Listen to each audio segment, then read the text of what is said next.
A paz do Senhor, queridos e amados ouvintes, alunos da Palavra do Senhor.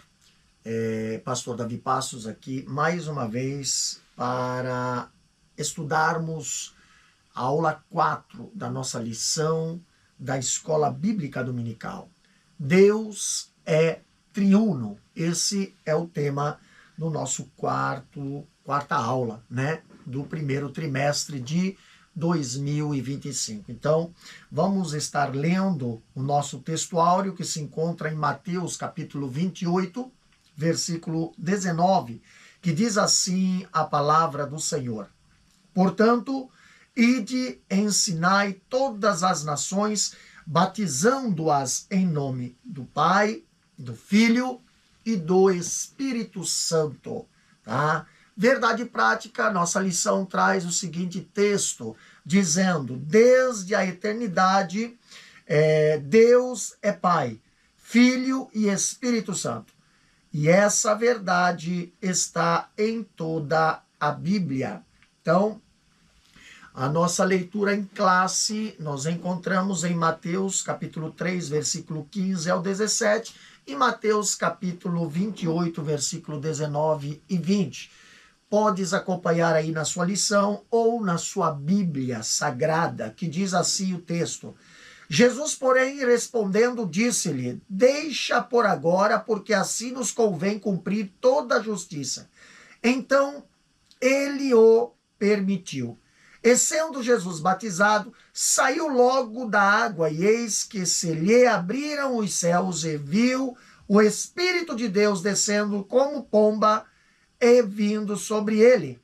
E eis que uma voz dos céus dizia: Este é o meu Filho amado, em que me comprazo. Mateus 28, 19 e 20 diz: Portanto, ide e ensinai todas as nações, batizando-as em nome do Pai, do Filho e do Espírito Santo, ensinando-as a guardar todas as coisas que vos tenho mandado, e eis que estou convosco todos os dias até a consumação do século. Nós temos aqui 3 objetivos para estudar este tema, ou meditar sobre esse tema. Primeiro objetivo que a nossa lição nos apresenta é demonstrar como a Bíblia apresenta a Trindade. Tá? Segundo objetivo é indicar as principais heresias sobre a doutrina da Trindade. E o terceiro objetivo é explicar os perigos do unicismo na atualidade. Então, a nossa introdução, ela nos traz o seguinte ponto, falando ainda sobre o tema: Deus é triuno. Então, nós vemos aqui que o Novo Testamento mostra que os cristãos do período apostólico reconheciam o seu Deus como triuno, sem precisar de formulação teológica. Recurso a que a igreja mais tarde precisou recorrer para responder às ideias equivocadas sobre Deus. A Trindade é uma doutrina com sólidos fundamentos bíblicos, e mesmo sem conhecer essa terminologia, a Trindade, os cristãos do período apostólico reconheciam esta verdade. Então, quando olhamos para esse tema, nós vemos os teólogos da Torre de Vigia, Eles têm ali a frase, De fato, a palavra Trindade nem aparece na Bíblia. Revelam uma ignorância abissal, ou têm consciência do que estão fazendo, na tentativa de persuadir seus leitores com uma doutrina estranha às Escrituras. Isso porque é necessário distinguir, entre a doutrina da Trindade e a Trindade em si mesma. Então, como bem esclareceu Robert Letton, desde a eternidade Deus é Pai, Filho e Espírito Santo. E essa verdade está em toda a Bíblia Sagrada. Mas a igreja, ela precisou recorrer a conceitos mais elaborados para responder às ideias equivocadas, numa linguagem mais extensa para expressar a realidade que Deus revelara. Acrescentam ali, né, Latam ou Letam, ele acrescenta que a tradição cristã, ela acredita e ensina, tem fundamentação bíblica, tá? Os pensamentos trinitários que apresentamos permeiam a Bíblia inteira. Essa base bíblica, ela vem sendo mostrada pelos teólogos cristãos desde o período patrístico.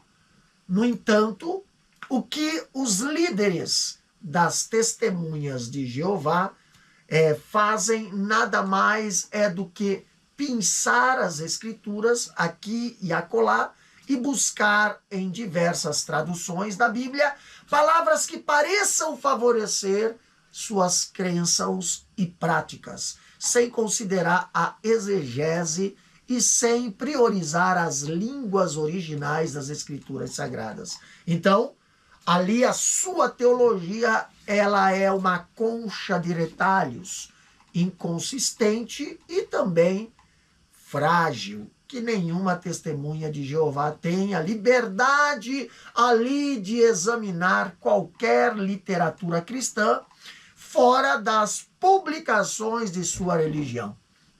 Então, respondendo o questionamento da Torre de Vigia, de que a palavra trindade nem aparece na Bíblia, não é a trindade, mas sua formulação teológica, sim.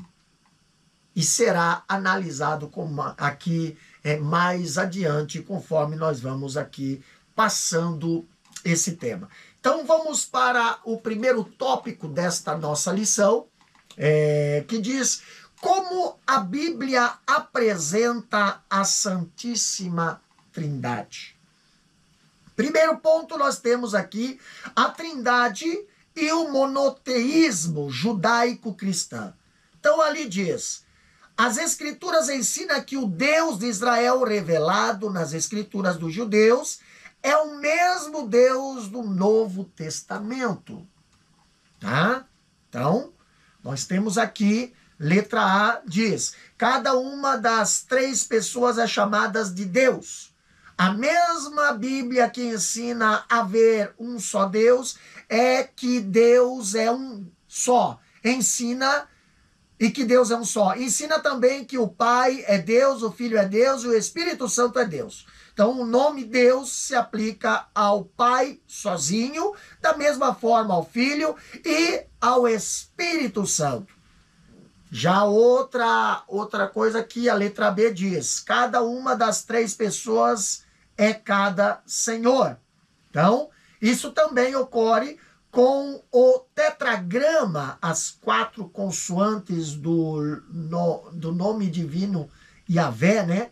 Então, Senhor, pois aplica-se ao Pai sozinho, ao Filho e ao Espírito Santo, no entanto, aplica-se à Trindade. E a letra C fala sobre o monoteísmo bíblico, não contradiz a Trindade. Então, aqui diz: ouve Israel, Senhor nosso Deus é o único Senhor. E essa é a confissão de fé no judaísmo. A palavra hebraica Echad, traduzida como único, indica uma unidade composta. É o mesmo termo usado para afirmar que marido e mulher são ambos uma só carne. Então, o termo Echad, em Deuteronômio 6:4, indica que o monoteísmo judaico-cristão não contradiz a Trindade. Então, aqui falando da Trindade, a Trindade é uma doutrina que com sólidos fundamentos bíblicos, né? E que, mesmo sem conhecer essa terminologia, os cristãos do período apostólico reconheciam essa verdade. Essa doutrina está implícita no Antigo Testamento. Por quê? Porque há declarações que indicam claramente a pluralidade na unidade de Deus, como fala Gênesis capítulo 1, versículo 1. Lá no começo da Bíblia diz: no princípio, Deus criou os céus e a terra. Então, o nome que aparece nessa passagem para Deus é Elohim. Isso, ali nós vemos há três diferenças, ou três diferentes palavras hebraicas no Antigo Testamento para Deus. Então nós temos o El, né, o Elohá e o Elohim. Então nós vemos, olhando para a Septuaginta, ela emprega o termo grego theos, né, Deus, para esses três vocábulos. O nome Elohá é a forma expandida de El, ou Elohim, né? É o plural de Elohá, ou a palavra Elohá, Deus, e seu plural Elohim é aparentemente uma forma expandida de El. Então esse plural, ele é conhecido como pluralis, excelential, excelentie, né? O tiae. Então nós temos aqui o majestatis, que quer dizer plural de excelência ou majestático. Segundo Rashid, o plural de majestade não significa haver mais de uma pessoa na divindade. Tá? Então o escritor ele afirma que para alguns eruditos é uma ideia abstrata ou de intensidade, né? Outro ponto que nós temos aqui são as evidências no Antigo Testamento. Então, ali no segundo ponto do tópico 1 diz: essa doutrina está implícita desde o Antigo Testamento, pois há declarações que indicam claramente a pluralidade da unidade de Deus. Então ali diz: e disse Deus, façamos o homem à nossa imagem, conforme a nossa semelhança. Gênesis 1:26. Também diz: disse o Senhor Deus, eis que o homem é como um de nós. Gênesis 3:22. E o Senhor disse: eia, deixamos e confundamos ali a sua língua, para que não entenda um a língua do outro. Gênesis 11:6-7. E não para pôr aí, Isaías 63:8-14, o Espírito Santo aparece alternamente com Javé e com o anjo de sua face. Então, tal pensamento de ideia abstrata, quando falamos aqui nas evidências do Antigo Testamento, iniciando a partir do livro de Gênesis, tal pensamento de ideia abstrata ou de intensidade pode ter lógica se considerado isoladamente, pois os relatos na própria escritura ali dos judeus, como nós vemos, parecem não oferecer consistência para essa interpretação. Então, como lemos aqui, alguns versículos aqui no ponto 2, né? Nós vemos algumas manifestações aqui mais adiante na própria palavra de Deus, como fala Gênesis 1:26. Façamos o homem à nossa imagem, conforme a nossa semelhança. Então, o que o texto sagrado revela é Javé distinto de Javé. Entendeu? Então, pois com quem Javé falava na criação de Adão? Com quem? Né? Quando diz ali, façamos o homem. Então, outro detalhe que nós temos aqui é Gênesis 3:22, né? Então o Senhor Deus disse: eis que o homem se tornou como um de nós, conhecedor do bem e do mal. Então, segundo esse versículo, com quem falava quando disse que o homem havia se tornado como Deus, conhecendo o bem e o mal. Outro versículo que aqui nos apresenta na lição é Gênesis capítulo 11, versículos 6 e 7, né? Que ali diz, e o Senhor disse: eis que o povo é um e todos têm a mesma língua. Isso é apenas o começo.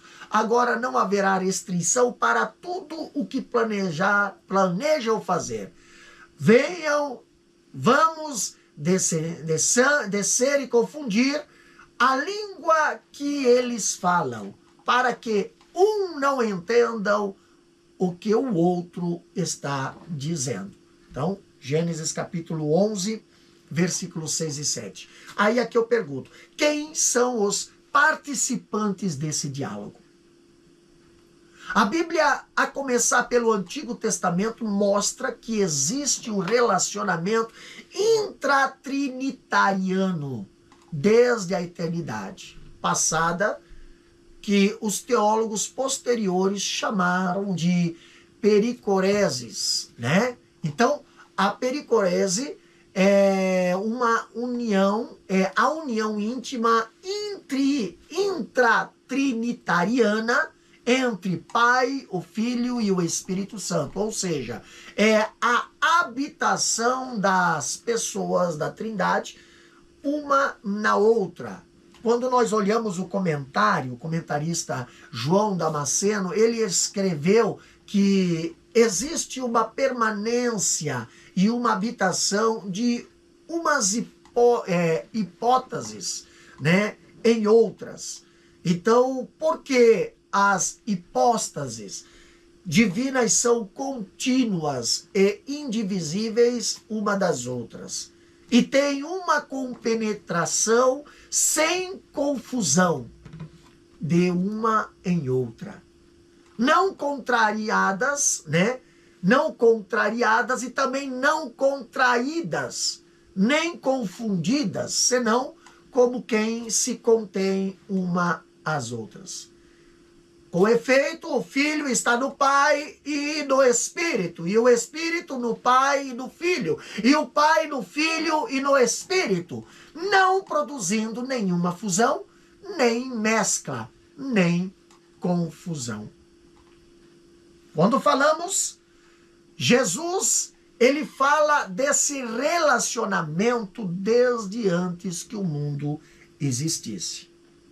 Então, vamos aqui para o terceiro ponto do primeiro tópico, quando ele fala, revelada no Novo Testamento. Aqui diz, a trindade bíblica, ou seja, a trindade em si mesma, pregada pelos cristãos, consiste em um só Deus que subsiste eternamente em três pessoas distintas. Letra A diz, a trindade em si mesma, a base bíblica da Trindade salta à vista de qualquer leitor no Novo Testamento, a começar pela grande comissão, na distribuição dos dons espirituais e na bênção apostólica, também conhecida como bênção trinitária, na unidade da igreja, na obra da salvação, além das inúmeras passagens tripartidas que revelam a Trindade.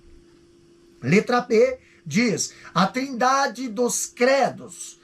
A trindade é a união de três pessoas, o Pai, o Filho e o Espírito Santo, em uma só divindade, iguais em poder, glória, majestade e eternidade, da mesma substância, embora distintas. Então, Jesus, ele fala desse relacionamento desde antes de que o mundo existisse. E como fala João 17,5. E em outro momento também. Ele diz a Felipe, lá em João 14:10, você não crê que eu estou no Pai e que o Pai está em mim? Olha só. O Espírito está também nessa trindade, como diz 1 Coríntios capítulo 2, versículo 10 e 11. E cada pessoa está nas outras e cada uma se dá às duas outras. Então, essa relação é a base para a afirmação de que em toda ação de uma pessoa da Trindade, as três pessoas estão presentes. Esse conceito permite a manutenção da individualidade das três pessoas. As passagens de Agar e o nascimento de Ismael e da sarça ardente no Sinai são evidências de um Javé, distinto de Javé. Então, o texto sagrado afirma que o anjo de Javé, ou de Jeová, apareceu a Agar, serva de Sarai, como fala na tradução brasileira, em Gênesis capítulo 16, versículo 7. Também diz que o anjo, então o anjo do Senhor lhe disse, lá no versículo 9. E no versículo 10 e 11 fala, e o anjo do Senhor disse também. Mas quando olhamos no final do versículo 11, do capítulo 16 de Gênesis, ali fala, porque o Senhor ouviu o seu grito de aflição. Já no versículo 13, ainda reitera, Então Agar deu ao Senhor, que havia falado com ela, o nome de Tu és o Deus que vê. Então, o anjo de Javé é identificado como o próprio Javé ou Jeová, Então, nós temos aqui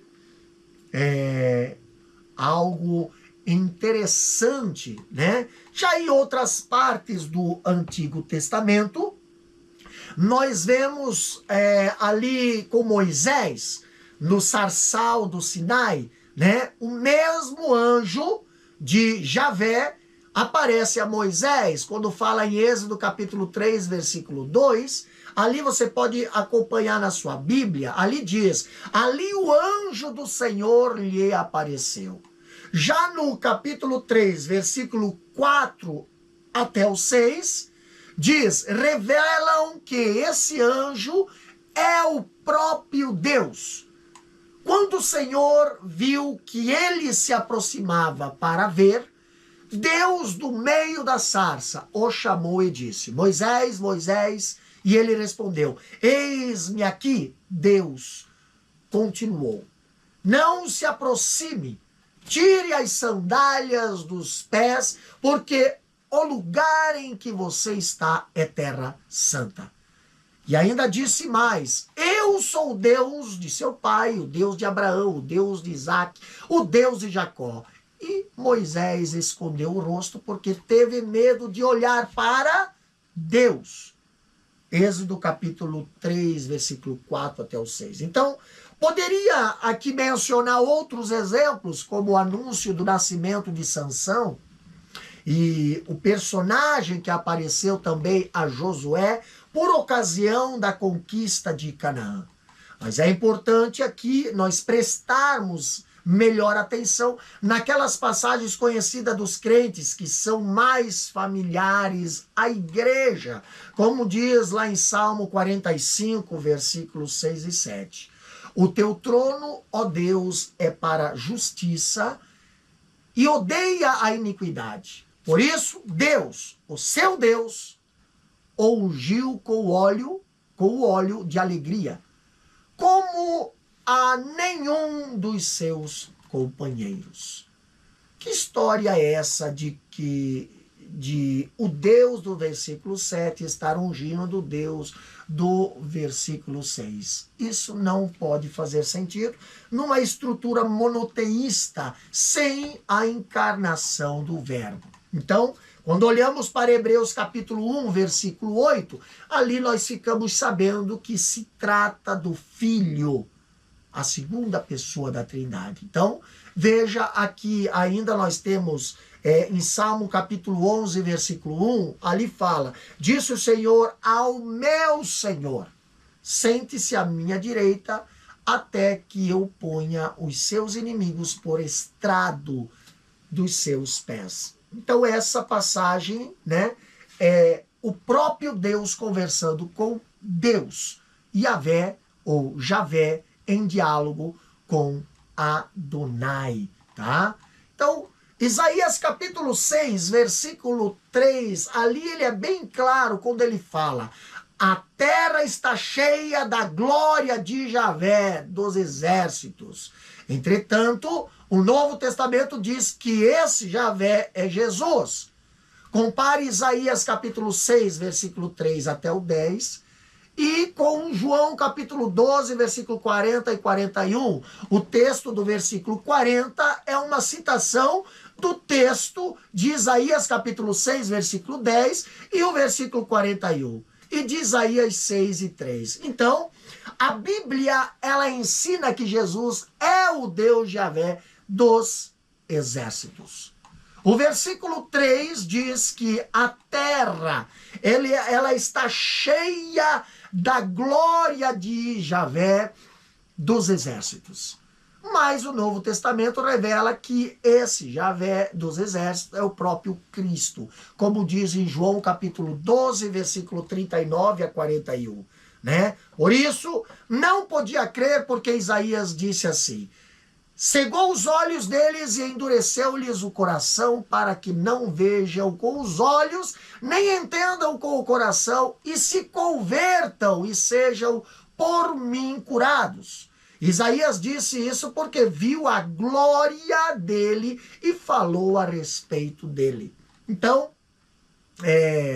a terra, ela está cheia da glória de quem? Do Filho. Mas a palavra profética não se restringe somente a Cristo. O Espírito Santo é identificado também com o Javé, de Isaías capítulo 6, versículo 8 até o 10. Ali Isaías, ele ouviu a voz de Javé. No versículo 8 fala. E, no entanto, aqui o apóstolo Paulo, ele afirma que foi o Espírito Santo quem falou. Como diz Atos, capítulo 28, versículo 25 até o 27. Então, do mesmo modo como o Filho, o Espírito Santo também é identificado com o mesmo Deus Javé, né, de Israel. Isso é assim, essa visão de Isaías é uma revelação, ainda que embrionária, da Trindade. Quando olhamos a passagem de Isaías, capítulo 63, versículo 8 até o 14, aqui ajuda na compreensão da pluralidade, na unidade divina, no relato da criação. Então, foi Javé que se tornou Salvador de Israel, como diz o versículo 8. Mas, em seguida, o profeta afirma que o anjo da sua presença os salvou e os remiu, versículo 9. Então, essa construção hebraica, ela é expressão única. Não existe outro exemplo no Antigo Testamento. Então, afirmar que esse anjo, como fala Colossenses capítulo 1, versículo 15, né? É a imagem do Deus invisível e o resplendor da sua glória e a imagem expressa da sua substância, como diz Hebreus 1 e 3, é uma realidade praticamente incontestável pelos teólogos, até porque está em perfeita harmonia como a obra desse anjo na história de Israel, como fala, né? Nós já vemos aqui as referências, né? Êxodo capítulo 3, versículo 4 a 6, e também Juízes 13, versículo 21 e 22. Mas não é só isso ainda. Esse anjo, ele é identificado com o próprio Javé. Nesse próprio contexto em que tanto Javé como o anjo de sua face, são identificados como o mesmo Deus, do versículo 8 e 9. Então essa relação ou essa revelação, ela não é única no Antigo Testamento, como nós vemos em Gênesis capítulo 16, versículo 7 a 13 e Números capítulo 20, versículo 16. Ao longo da sua história, aqui a Bíblia nos apresenta: os israelitas se rebelaram contra Deus, como fala versículo 10, contristaram o seu Santo Espírito. Então, o Espírito Santo esteve no meio do povo de Israel, como diz versículo 11. E o Espírito Santo reaparece mais 2 vezes nessa sessão, lá no versículo 11, que diz: onde está o que pôs nele o seu Espírito Santo, né? Fala o versículo 11. E também no versículo 14, quando diz: como o gado que desce aos vales para repousar, o Espírito do Senhor lhes deu descanso. Então, assim guiaste o teu povo para adquirires um nome glorioso, como diz versículo 14. Então, está muito claro que foi o Espírito de Javé, né, o Espírito de Jeová, que trouxe o povo para o seu descanso. Isaías, quando ele menciona isso, ele descreve em linguagem poética e metafórica que o Espírito Santo desceu, o Espírito Santo deu descanso aos israelitas em Canaã e, ao mesmo tempo, a palavra profética diz que Javé guiou o seu povo ali, né? Como diz Isaías 63, 10, 11 e 14. O Espírito Santo, meus queridos, ele aparece alternadamente com o Javé e com o anjo de sua presença. Se ele pode ser contristado, logo é uma pessoa. Além disso, a sua presença se assemelha à das passagens trinitárias, tripartidas e do Novo Testamento. Então o escritor, ele diz, né, a trindade nessa passagem: o Pai no versículo 8, o Filho no versículo 9 e o Espírito Santo no versículo 10. E ele disse mais ainda: Javé e o anjo de sua face e o Espírito de sua santidade são distinguíveis como 3 pessoas. Tá? No monoteísmo e a trindade, olha só, quando nós falamos aqui sobre o monoteísmo bíblico no Antigo Testamento, né? Falando aqui, e a trindade, o Antigo Testamento monoteísta, como fala em Deuteronômio capítulo 6, versículo 4, que diz: escute Israel, o Senhor nosso Deus é o único Senhor. Então a palavra hebraica errat, né, traduzida por único nessa passagem, significa um mesmo, único, primeiro, cada uma vez. Então, essa palavra único tem esse significado no hebraico. Isso tem implicações trinitárias. A questão da diversidade dentro da unidade tem implicações teológicas. Alguns eruditos têm pensado que, embora um esteja no singular, o uso da palavra abre espaço para a doutrina da trindade. A mensagem principal nesse versículo é o monoteísmo, que se tornou, ao longo dos séculos, na confissão de fé dos judeus. Ainda hoje, os judeus religiosos recitam essa passagem 3 vezes ao dia. A expressão hebraica, Yahvé, Errat, né, se traduz por Javé. Né? Javé é um. Essa construção hebraica aparece também lá em Zacarias capítulo 14, versículo 9, quando diz: naquele dia um só será Jeová e um só o seu nome. Então, a palavra hebraica apropriada para unidade absoluta é Yahid, né? Que traduz ou que traz a ideia de solitário, isolado, mas não é essa a palavra usada em Deuteronômio capítulo 6, versículo 4, para um. Veja o que diz em Gênesis capítulo 2, versículo 24. Ali a palavra errat, né, é usada para dizer que o marido e a mulher são ambos uma só carne. Então, é nesse sentido que entendemos o monoteísmo do Antigo Testamento, como nós vemos em 2 Reis, capítulo 19, versículo 15, Neemias 9 e 6, e Salmos 83 e 18, e Salmos 86 e 10.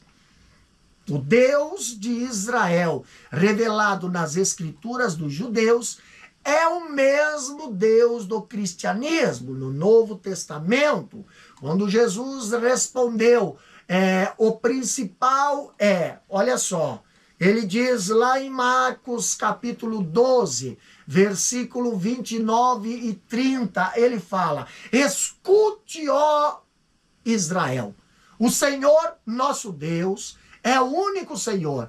Ame o Senhor, seu Deus, de todo o seu coração, de toda a sua alma, de todo o seu entendimento, com toda a sua força. Quando olhamos para o apóstolo Paulo, ele pregava para os judeus e gentios o mesmo Deus revelado por Jesus. Quando olhamos em Atos capítulo 22, versículo 14, ele diz: o Deus de nossos pais de antemão te designou para que conheças a sua vontade e vejas aquele justo e ouça a voz da sua boca.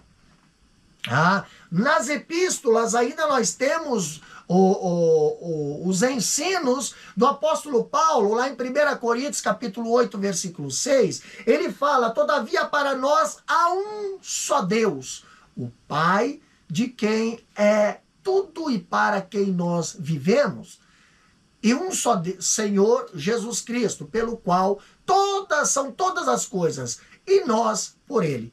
1 Coríntios 8 e 6. Gálatas capítulo 3, versículo 20 fala: ora, o medianeiro não é de um só, mas Deus é um.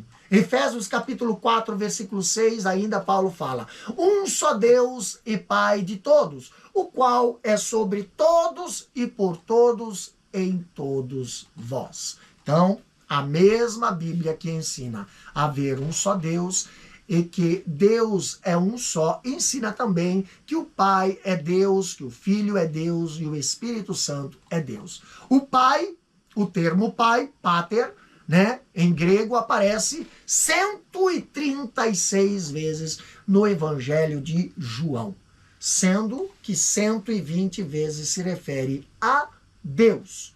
O escritor Gordon, no seu livro Paulo, o Espírito Santo e o povo de Deus, ele afirma que 80% da menção do nome Deus nas epístolas paulinas se refere ao Deus Pai. E o nome Deus se aplica ao Pai sozinho, como diz Filipenses capítulo 2, versículo 11. E da mesma forma, ao Filho, Colossenses 2 e 9, e ao Espírito Santo, lá em Atos capítulo 5, versículo 3 e 4.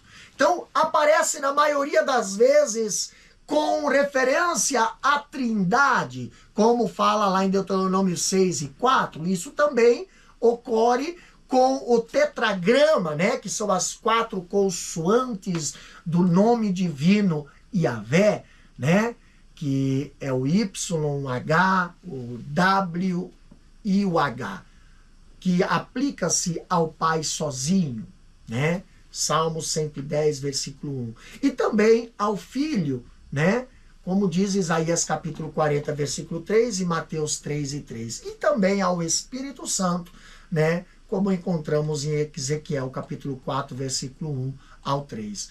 No entanto, aplica-se também à Trindade, voltando ao Deuteronômio 6 e 4 e Salmos 83 e 18. Então, Quando temos o pensamento neotestamentário, então olhamos que o Novo Testamento não contradiz o Antigo, mas torna explícito, né, o que dantes estava implícito, pois a unidade de Deus não é absoluta. Deus não é uma mônada estéril, ou de modo que as escrituras sagradas dos judeus revelam a unidade na Trindade. Então, ao passo que o texto sagrado da Nova Aliança revela a Trindade na unidade.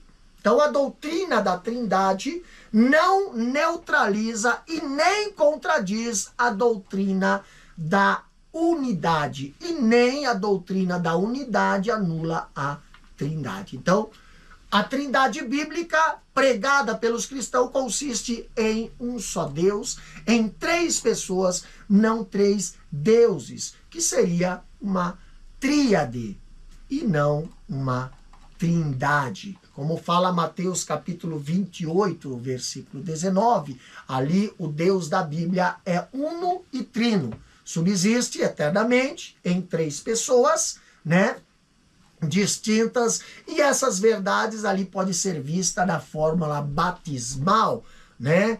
Quando ele fala ali, portanto, vão e façam discípulos de todas as nações, batizando-os em nome do Pai, do Filho e do Espírito Santo. Então, essa é a passagem bíblica mais contundente em favor da Trindade, porque menciona um único nome e três pessoas. Nela está o conceito trinitário muito claro e vivido.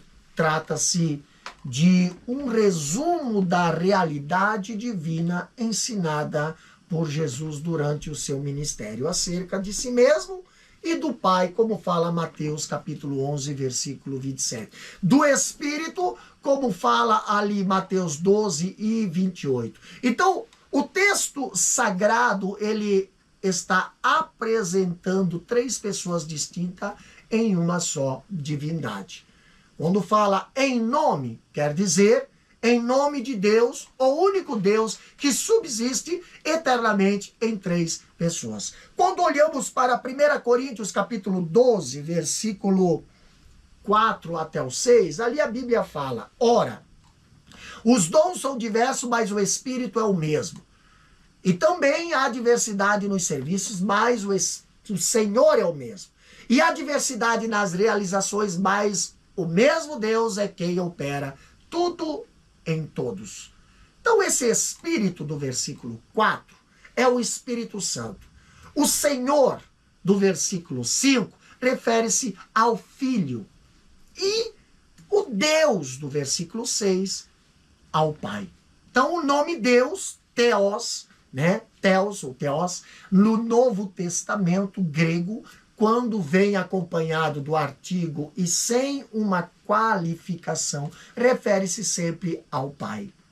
Então, o apóstolo, ele ensina a unidade de Deus, uma só essência e substância, em diversidade de manifestações de cada pessoa distinta. E nessa trindade não há primeiro e nem último. As três pessoas são iguais. Nessa passagem estão na ordem inversa em relação a Mateus capítulo 28 e 19. Né? Essa opção pode ser explicada porque o assunto do capítulo 12 ao 14 de 1 Coríntios são os dons do Espírito Santo. Então, por isso, talvez está na ordem inversa, né? Quando olhamos para 2 Coríntios, capítulo 13, versículo 13, ali diz: a graça do Senhor Jesus Cristo e o amor de Deus e a comunhão do Espírito Santo seja com todos vocês. Nós vemos a trindade em Mateus 28 e 19, começa com o Pai. E em 1 Coríntios capítulo 12, versículo 4 até o 6, começa com o Espírito Santo. E agora em 2 Coríntios capítulo 13, versículo 13, começa com o Filho. É a mais bela bênção das epístolas paulinas e mostra a função abençoadora de cada uma dessas três pessoas.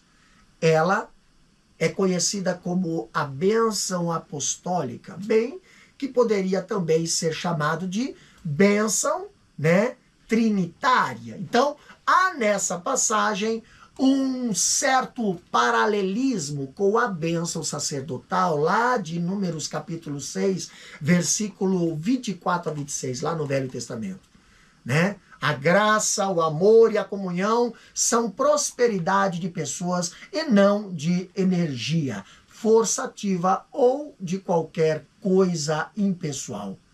Deus, ele é Pai, Filho e Espírito Santo na concepção paulina. Quando olhamos para Efésios, capítulo 4, versículo 4 a 6, ali diz: há somente um corpo e um só Espírito, como também é uma só a esperança para a qual vocês foram chamados.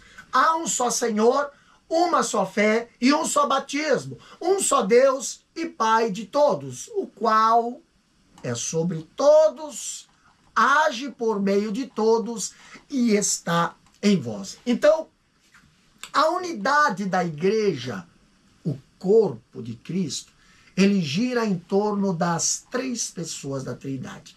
Essa passagem mostra a distinção de operações e funções do Deus Trino. É justamente isso que o texto bíblico está afirmando. Não confundir as pessoas. Pai é Pai, Filho é Filho e Espírito Santo é Espírito Santo.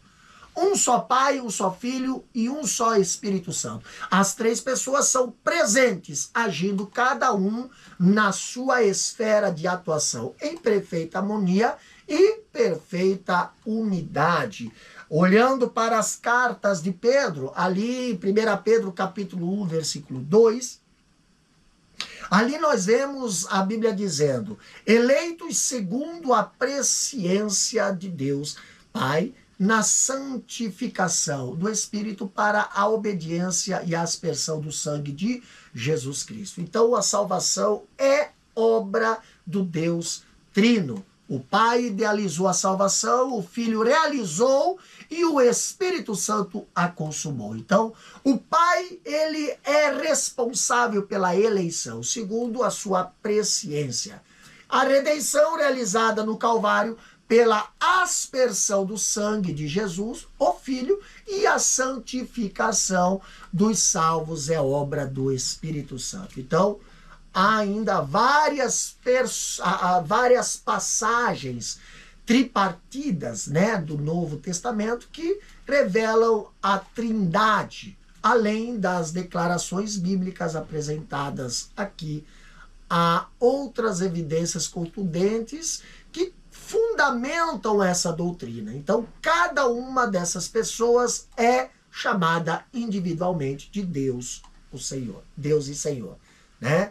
Até reconhecemos que o termo pessoa é inadequado para aplicar a três identidades, né, distintas na Trindade, ou da Trindade. Os pais gregos, eles evitavam usar esse termo para identificar o Pai, o Filho e o Espírito Santo na Trindade. Então a palavra pessoa provém do grego prosopon, que quer dizer rosto, face, expressão. E pessoa é um termo menos técnico, pois nas controvérsias cristológicas do quarto século, né, usava-se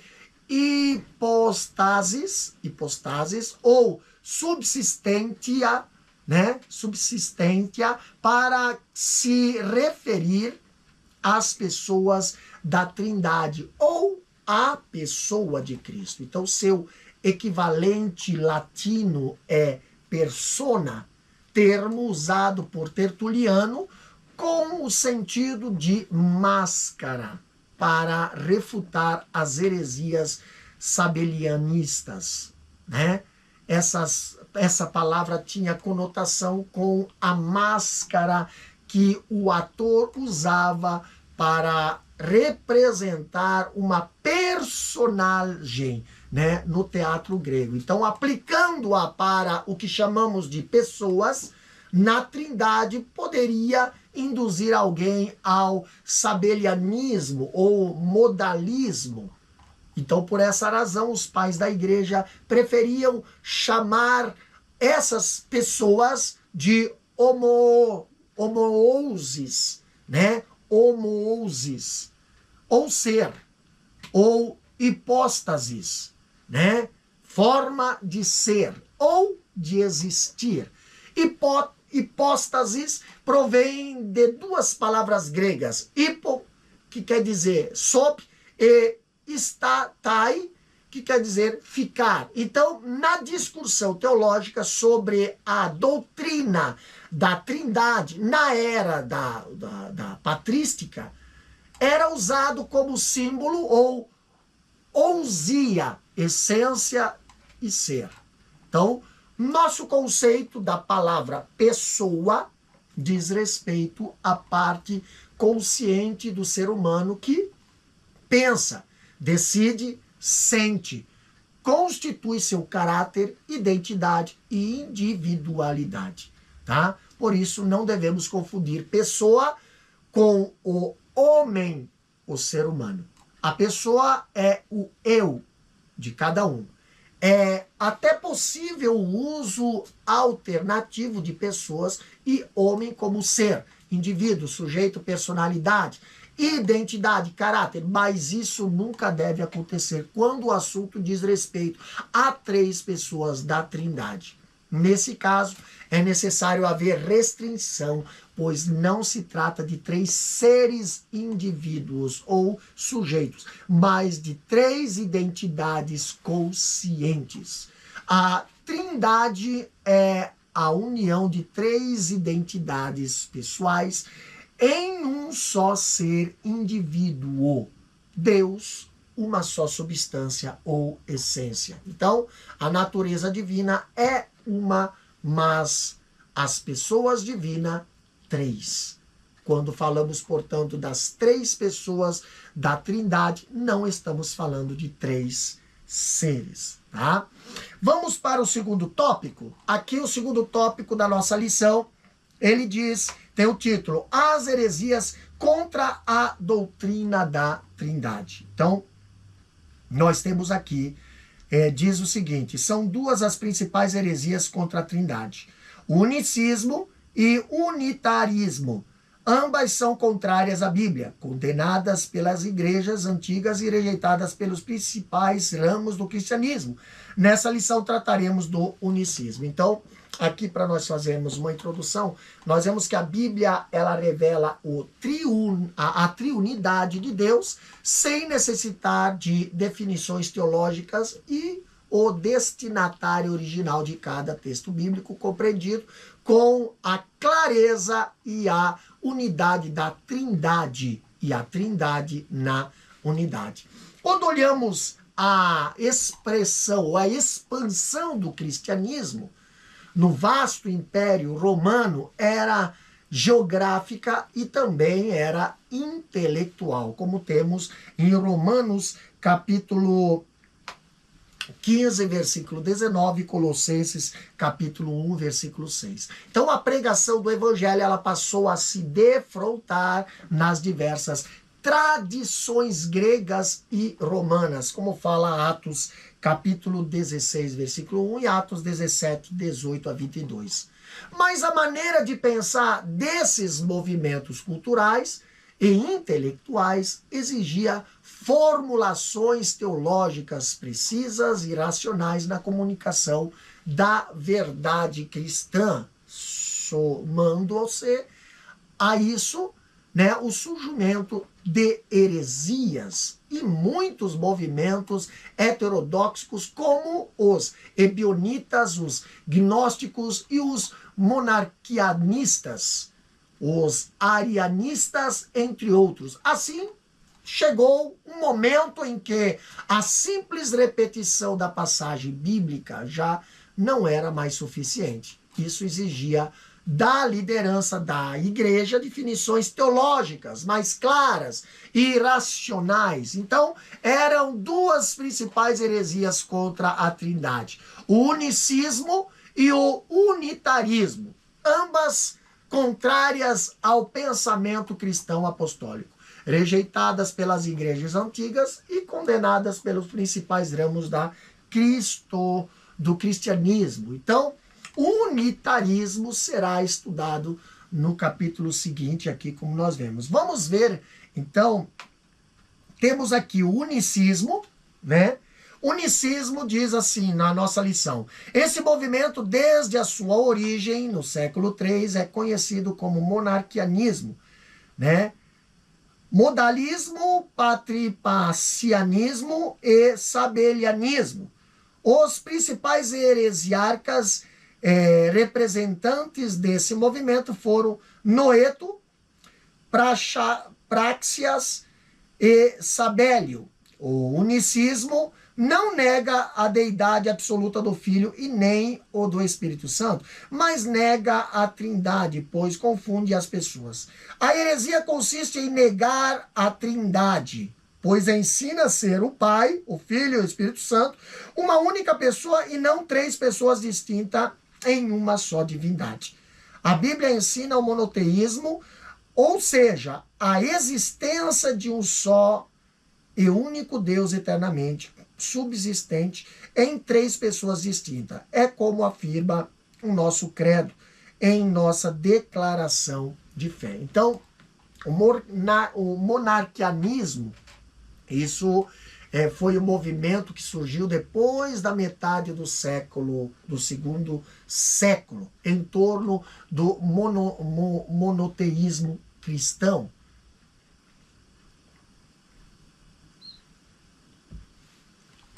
Os monarquianistas se dividiam em dois grupos.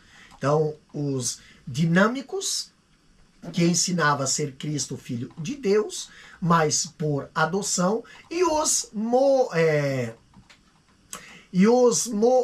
modalistas, que ensinavam ser Cristo apenas uma forma temporária de manifestação do único Deus.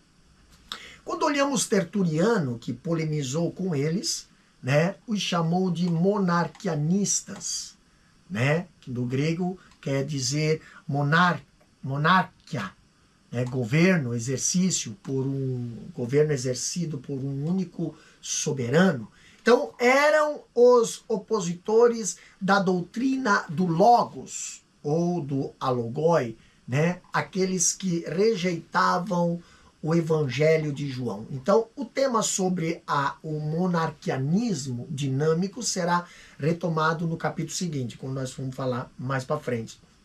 Monarquianismo modalista não negavam a divindade do Filho, nem a do Espírito Santo, mas sim a distinção dessas pessoas, como nós já vemos na lição, né? O que é diametralmente oposto aos ensinos do Novo Testamento. Isso, né, visto que este ensina a unidade composta de Deus em três pessoas distintas. Então, esses modalistas pregavam a unidade absoluta de Deus.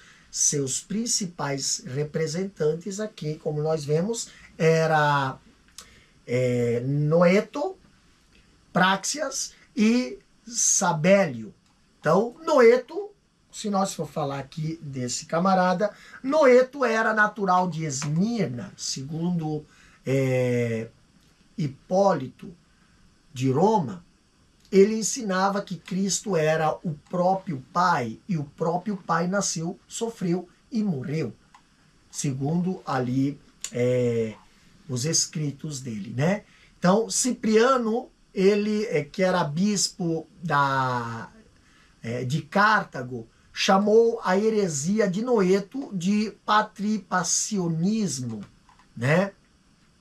Do latim pater, quer dizer pai, e passus, né? Passus, de patrior, que quer dizer sofrer. Então, Praxias foi discípulo de Noeto e o seu principal opositor foi Tertuliano, em contra Praxias. Então, Tertuliano, ele disse que Praxias fez duas obras do demônio em Roma. Primeiro, ele expulsou a profecia e introduziu a heresia. Fez voar o Paracleto e crucificou o Pai. Então, dessa escola destacou-se o bispo Sabélio, que se tornou um grande líder desse movimento. Por isso, os seus seguidores foram chamados de sabelianistas ou sabelianos. Então, por volta ali de 215, né, Sabélio já ensinava suas doutrinas em Roma. Segundo ele, o Pai, o Filho e o Espírito Santo são três faces semblantes ou nomes agindo na história e não em três pessoas distintas. Mas apenas os três aspectos do Deus único, um só Deus, se manifesta como Pai no Antigo Testamento, como Filho na encarnação, descendo sobre os apóstolos em Pentecostes. Então, o sabelianismo, né, ganhou espaço por mais ou menos 100 anos em Roma, Ásia Menor, na Síria, no Egito também. E em 263, nós vemos Dionísio de Alexandria enfrentou o próprio Sabélio, derrotando o sabelianismo. Tá? Depois disso, o cristianismo passou ali a repudiar esse pensamento e o combate a essa heresia continuou até que ele desaparecesse completamente da história. Depois de muitos séculos, essa heresia foi trazida de volta por John Shipp, fundador do movimento Só Jesus. Tá? Então, temos aqui o unicismo. A verdade bíblica na nossa lição fala o seguinte: ninguém no mundo chega à conclusão unicista simplesmente pela leitura da Bíblia. Pelo contrário, salta à vista de qualquer leitor a distinção dessas três pessoas da Trindade. A começar pelo batismo de Jesus, diversas vezes deixou claro que ele é uma pessoa e o Pai outra. Embora sejam eles o mesmo Deus, com frequência ele se dirigia ao Pai como outra pessoa. Também nos seus discursos e na oração sacerdotal em João 17. Trata-se de um relacionamento do tipo eu, tu, ele. Quando Jesus anuncia a vinda do Consolador, ele emprega a terceira pessoa. A Bíblia ensina que Jesus é o Filho do Pai e não o próprio Pai. Isso significa que não pode ser o próprio Pai do mesmo Filho. Tá? Então, vamos para o terceiro tópico. Terceiro tópico, nós temos o tema unicismo, uma heresia antiga na atualidade. Então aqui nós temos o problema. Na atualidade, existem alguns movimentos evangélicos pentecostais que são unicistas e ensinam a respeito de um Deus diferente, de forma sutil e por meio da música. Esses unicistas ensinam esse desvio doutrinário sobre Deus. Isso não é um mero jogo de palavras. Jesus disse que a vida eterna implica esta distinção. E a vida eterna é esta: que conheçam a ti só por um único Deus verdadeiro e a Jesus Cristo a quem enviaste. Essa passagem mostra que a salvação envolve duas pessoas distintas e que esse conhecimento não é cognoscível, mas místico, espiritual, que implica comunhão, fé, obediência, adoração. Conhecer a Deus é o mesmo que conhecer a Cristo, em virtude da unidade da natureza e do Pai e do Filho. Jesus disse que ninguém conhece o Filho sem o Pai e vice-versa. Então, nós temos aqui os movimentos unicistas de hoje, né? São um desdobramento da antiga doutrina modalista rejeitada pelas igrejas dos impérios dos primeiros séculos, né? Há muita coisa que é em comum entre os unicistas modernos e os antigos sabelianistas, mas não são exatamente iguais. Primeiro, os principais movimentos unicistas de hoje são os movimentos Só Jesus, Tabernáculo da Fé, a Igreja Voz da Verdade, do conjunto musical, e de tem o mesmo nome, né? Que se constitui no principal grupo unicista ali do Brasil, que se destaca por causa do seu grupo musical. Então, quais são os seus ensinos? Nós temos há 4 pontos fundamentais que os unicistas modernos diferem dos evangélicos, os quais foram defendidos pelos sabelianistas, né, da antiguidade. Para saber a natureza de Deus, a natureza de Cristo e a fórmula batismal e o significado do batismo. Tudo isso é contrário à ortodoxia cristã universal e, em particular, à nossa doutrina. Os unicistas defendem o monoteísmo, mas negam a doutrina da Trindade. Eles ensinam que Deus é Jesus, ao passo que a doutrina trinitária ensina que Jesus é Deus. Isso não é apenas um jogo de palavras, como diz a lição, mas indica que o Deus deles não é o mesmo revelado nas Escrituras. É outra divindade. Todos esses grupos pregam que o Pai, o Filho e o Espírito Santo são uma só pessoa e não 3 pessoas em uma só divindade. Então, todos esses grupos religiosos heterodoxos pensam a Bíblia aqui e acolá em busca de subsídios para consubstanciar suas crenças peculiares e assim poderem dar às suas doutrinas uma roupagem bíblica. Eles ensinam que o nome de Deus é Jesus. E isso com base numa interpretação peculiar da ordem de Jesus. Lá em Mateus capítulo 28, versículo 19, ali diz: portanto, vão e façam discípulo de todas as nações, batizando em nome do Pai, do Filho e do Espírito Santo. Note que o Senhor Jesus fala apenas de um único nome. O texto não diz nome do Pai, o nome do Filho e o nome do Espírito Santo, mas em nome do Pai, do Filho, do Espírito Santo. Então, a palavra nome no singular é distributiva nessa passagem, como acontece no texto hebraico, lá de Ruth, capítulo 1, versículo 2, quando fala o nome de seus 2 filhos, Malom e Quilion. Então, embora aparece no plural em nossas versões, né, e os nomes de seus 2 filhos, Malom e Quilion, no entanto, no hebraico e na Septuaginta está no singular. Outro exemplo encontrado em Gênesis 48 e 16, ali quando fala: seja chamado neles o meu nome e o nome dos meus pais, Abraão e Isaac. Então, se o vocábulo nome, que quer dizer anoma, né, no original grego fosse empregado no plural, seria necessário dar mais um nome a cada uma das pessoas, tá? Não faz sentido algum afirmar nessas passagens que o nome de Deus é Jesus, ainda mais num texto trinitário.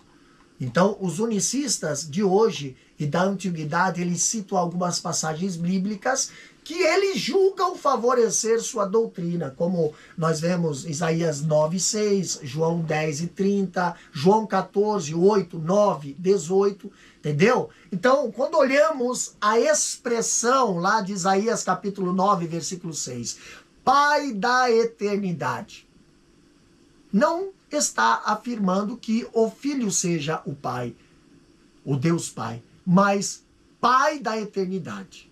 O título de Pai se diferencia dos demais títulos e funções de Deus, porque nunca se aplica a Jesus nem ao Espírito Santo. Há uma vasta lista de atributos, títulos, funções e obras do Deus Pai presente no Filho e no Espírito Santo. Mas o título de Pai é exclusivo ao Pai. Quando olhamos, o bispo Sabélio costumava citar essa palavra profética de Isaías para fundamentar a crença unicista de que Pai é Filho e Filho é Pai. Mas O que a Bíblia ensina nesse versículo é o Messias como rei, o governo está sobre os seus ombros. Ele é pai do seu povo, como diz Isaías 22 e 21. Ele será como um pai para os moradores de Jerusalém e para a casa de Judá. E não o Deus Pai. O Filho é Deus igual ao Pai. João capítulo 5, versículo 17 e 18 e João capítulo 10, versículo 30. Mas não é o Pai, senão o Filho do Pai, como diz 2 João, versículo 3. Os unicistas, eles costumam citar João capítulo 10, versículo 30, lá quando diz, eu e o Pai somos um. Então, o texto, ele afirma que Jesus é Deus, igual ao Pai, mas não a mesma pessoa do Pai. O objetivo numeral, no grego, nessa passagem, está no gênero neutro, ren, entendeu? Ou seja, se trata de um Deus, e não de uma pessoa. Eu, filho, né? Então assim Jesus está falando de duas pessoas numa só divindade. Além disso, o verbo está no plural, somos, e não no singular, sou. Não pode, portanto, filho e pai serem uma mesma pessoa. Outras passagens prediletas de Sabélio e muitos unicistas ainda hoje são João capítulo 8, versículo 19, João capítulo 12, 45 e João 14, 8 até o 10 e o próprio versículo 18. Então vamos analisar aqui essas palavras de Jesus para saber o que realmente elas significam. Tá? Vamos lá. Aqui, João capítulo 8, versículo 19. Então eles perguntaram, onde está o seu pai? Jesus respondeu, vocês não conhecem a mim e não conhecem o meu pai. Se conhecesse a mim, também conheceriam o meu pai. Entendeu? João, versículo 12, 45. E quem vê a mim, vê aquele que me enviou. Então, esses textos foram usados pelo próprio Sabélio para consubstanciar o seu unicismo. Mas a intenção principal de João é assegurar que o Pai não é um Deus diferente daquele revelado por Cristo e que não há outro lugar que o Pai possa ser visto por alguém a não ser em Jesus. Isso está muito longe de ser entendido ser Jesus a encarnação do Pai. Entendeu? Isso foi usado por Sabélio para consubstanciar o seu unicismo. Essa passagem, como a de João, capítulo 10, versículo 30, ainda hoje ela é usada pelos modernos sabelianistas, né? Na verdade, essa relação intratrinitariana, né, do Pai, do Filho e do Espírito Santo, em teologia se chama pericorese, ou seja, refere-se à habitação das pessoas da Trindade, uma na outra, como já foi mencionado acima. Então, Atanásio dizia que as palavras de Jesus, vocês não creem que eu estou no Pai e que o Pai está em mim, ali significa o que o Filho está junto do Pai e com isso ninguém pode dizer Pai se não existisse o Filho.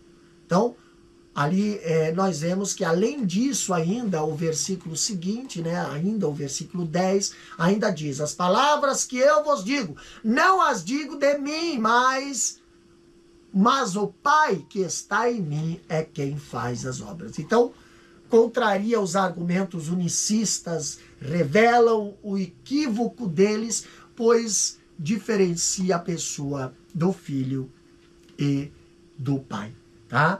Vamos para o segundo ponto do tópico 3, ali fala uma reflexão bíblica.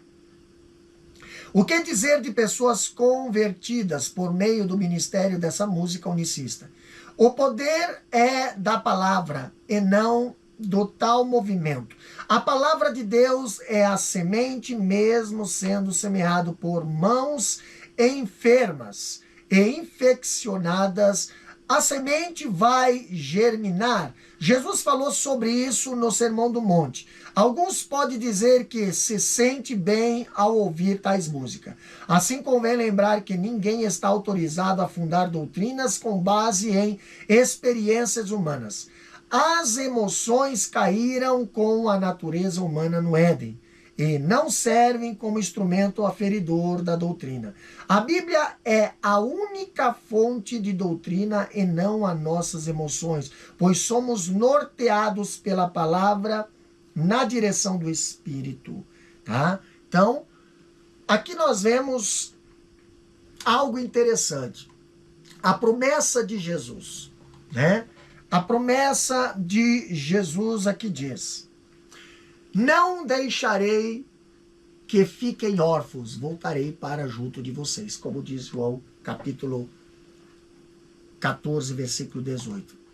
Ali quer dizer, de fato, que ele virá mediante ao Espírito Santo, mas ao chamar o Espírito de outro Consolador ou ajudador, ali Jesus faz nítida distinção entre ele mesmo e o Espírito Santo, como pessoa distinta. Então, Jesus não é o Espírito.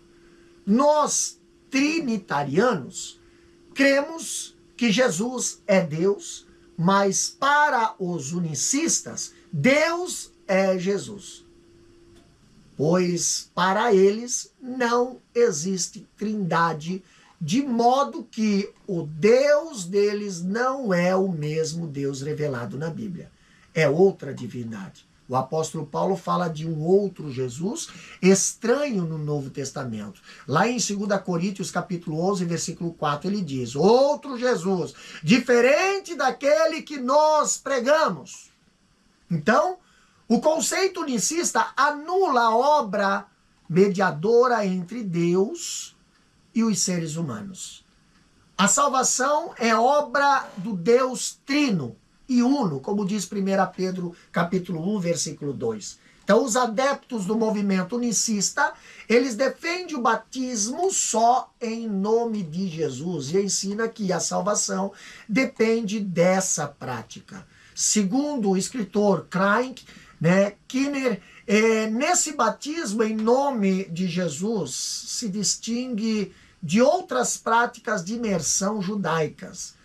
Para Lucas, o batismo em nome de Jesus não envolve uma fórmula ritual proferida sobre um iniciado, mas sim o novo crente invocar o nome do Senhor Jesus. Ali nós vemos os apóstolos pregarem em nome de Jesus, curarem em nome de Jesus, expulsarem demônios em nome de Jesus e também batizarem na autoridade do nome de Jesus.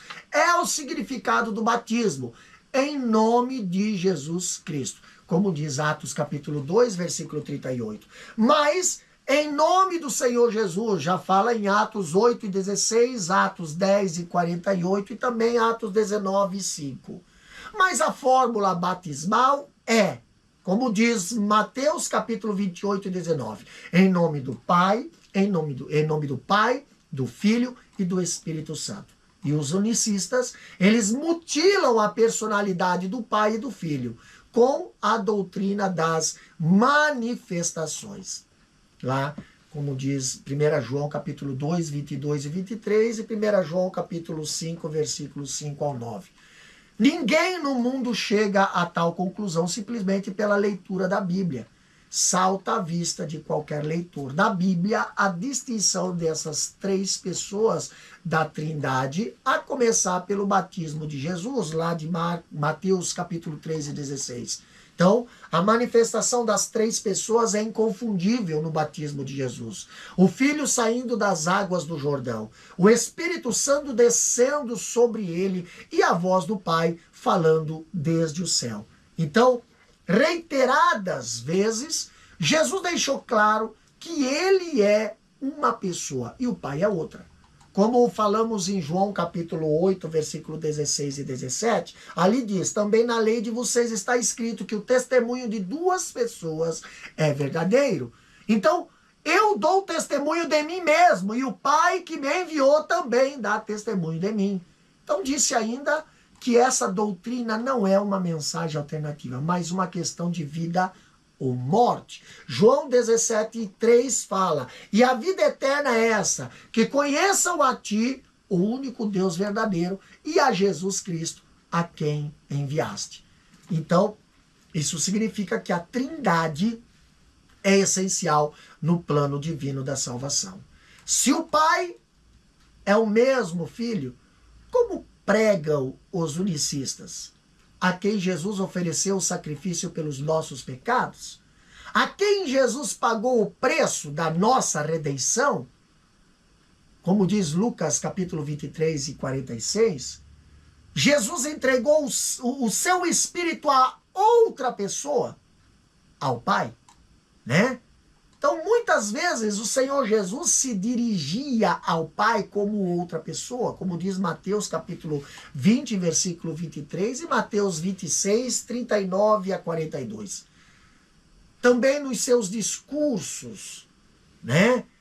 Olhamos ali em João capítulo 5, versículo 18 a 23, João também capítulo 8 e 19, e João capítulo 10, versículo 18, e também João capítulo 11, versículo 41 e 42. E nós vemos também o Senhor Jesus se dirigia ao Pai na oração sacerdotal de Jesus, lá em João 17. Então trata-se de um relacionamento do tipo eu, tu, ele, né? Ele pode ser visto quando ele anuncia a vida do Consolador e prega a terceira pessoa, como fala João capítulo 14, versículo 16 a 26. Então, a Bíblia ensina que Jesus é o Filho do Pai e não o próprio Pai, como diz João capítulo 2 João versículo 3. Isso significa que não pode ser o próprio Pai, tá? O mesmo Filho. Então, temos aqui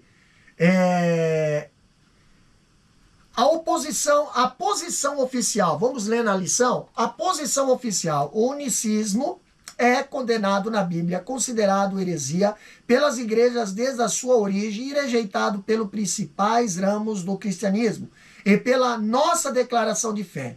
Temos um manifesto oficial contra o unicismo e o uso de músicas de grupos unicistas em nossas igrejas. A maioria de nossa liderança tem se posicionado contra essa heresia. Tá? Dessa decisão é para evitar que se adore a outro Jesus. Um Jesus falso, diferente do revelado no Novo Testamento. Mas devemos destacar que não somos contra os unicistas, mas contra o unicismo, a doutrina desviante. Devemos manter contato respeitoso no nosso dia a dia com essas pessoas, embora discordando de suas crenças com mansidão. Então, as heresias ou questões secundárias, né?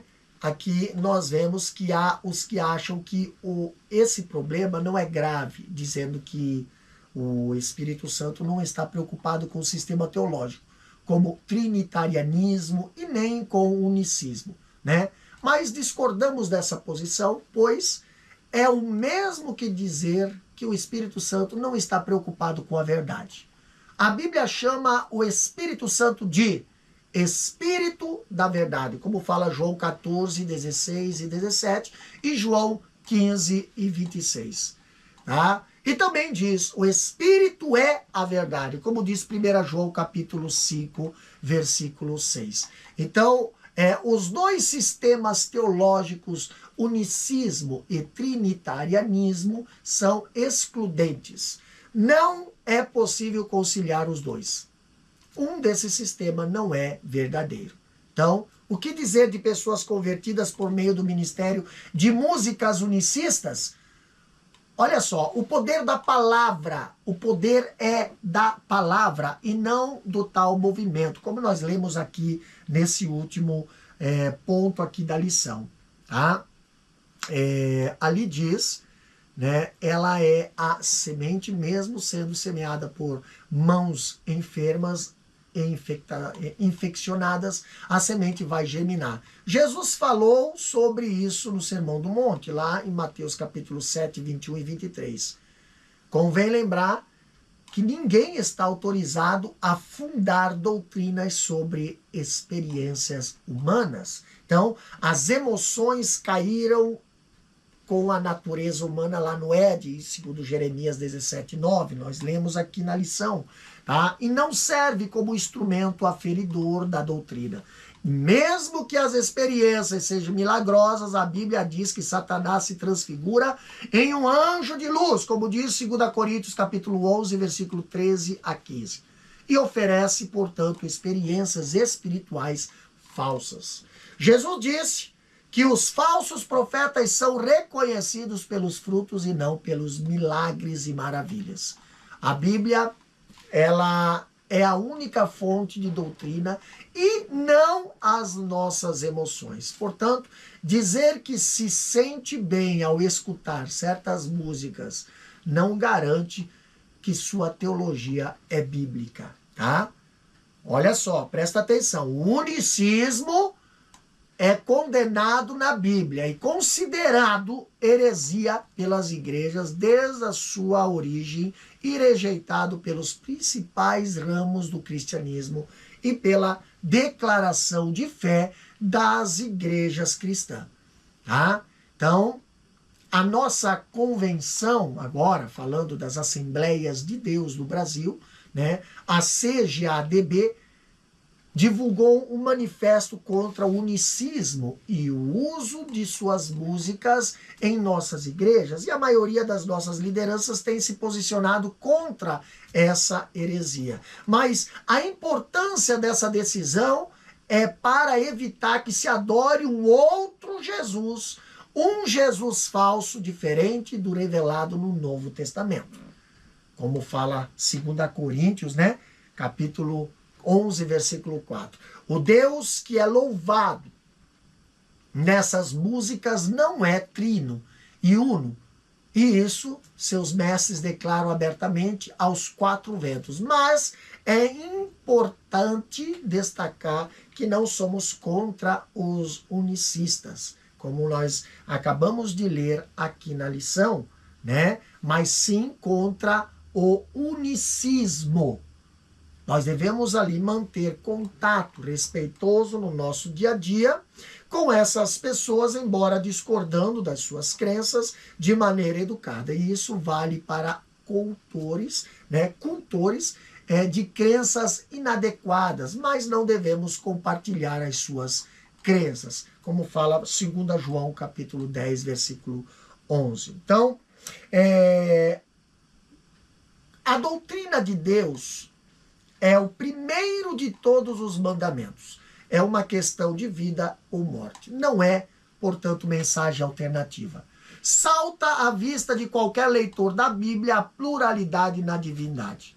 O ensino do Senhor Jesus e de seus apóstolos expressava a fé em um só Deus. Mas, ao mesmo tempo, eles ensinavam a deidade do Pai, do Filho e do Espírito Santo. De modo que podemos afirmar com embasamento bíblico que o Jesus de suas músicas não é o mesmo que nós servimos, mas é outro. Então, muito cuidado com o unicismo. Tá? Vamos para a conclusão da nossa lição. Ali diz o seguinte: a introdução do credo de Atanásio resume a doutrina da Trindade. Todo aquele que quer ser salvo, antes de tudo, deve professar a fé cristã, a qual é preciso que cada um guarde perfeita e inviolada, ou terá com certeza de perecer para sempre. A fé cristã é esta: que adoremos um Deus em trindade e trindade em unidade. Não confundimos as pessoas nem separamos as substâncias. O problema é que os unitaristas separam a substância e o unicista confunde as pessoas. E assim creem num Deus distinto do que é apresentado pela Bíblia. Amém? Vamos para o nosso questionário? Revisando o conteúdo, nós temos aqui a primeira questão que diz o seguinte: o que indica o termo Echat, né, em Deuteronômio capítulo 6, versículo 4? Resposta: o termo Echat, em Deuteronômio 6 e 4, indica que o monoteísmo judaico cristão não contradiz a Trindade. Segunda questão diz o seguinte: cite 4 evidências do Antigo Testamento em favor da Trindade. Resposta: façamos o homem a nossa imagem. Gênesis 1 e 26. Também, eis que o homem é como um de nós. Gênesis 3 e 22. Desçamos e confundamos ali a sua língua. Gênesis 11, 6 e 7. E o Espírito Santo aparece alternadamente com Javé e com o anjo do Senhor, e com o anjo da sua face. Isaías 63, 4 a 14. Terceira questão: quais as passagens do Novo Testamento mais contundentes a favor da Trindade? Resposta: a grande comissão, Mateus 28 e 19, a distribuição dos dons espirituais, 1 Coríntios 12, 4 a 6, a bênção trinitariana, 2 Coríntios 13 e 13, a unidade da igreja, Efésios 4, 4 e 6, e a obra da salvação, 1 Pedro 1 e 2. Tá? Quarta questão, nós temos o seguinte: em que consiste o unicismo e quais os principais heresiarcas dessa heresia? Resposta: a heresia consiste em negar a Trindade. Os principais heresiarcas representantes desse movimento foram Noeto, Praxias e Sabélio. Tá? Quinta e última questão: o que João 17,3 mostra em relação à salvação? Resposta: essa passagem mostra que a salvação envolve duas pessoas distintas e que conhecimento não é cognoscível, mas místico, que implica comunhão, fé, obediência e adoração. Amém? Então assim nós terminamos a nossa quarta lição do nosso primeiro trimestre de 2025, né? Defesa da fé. Que Deus possa abençoar você. Não esqueça de compartilhar esse vídeo, não esqueça de se inscrever em nosso canal, tá? Que Deus abençoe você, professor, e também a sua classe, na qual você estará lecionando e também estudando com seus alunos. Que Deus, Pai querido, pedimos a tua bênção, Senhor, sobre cada um, Pai, que está ouvindo esse estudo bíblico.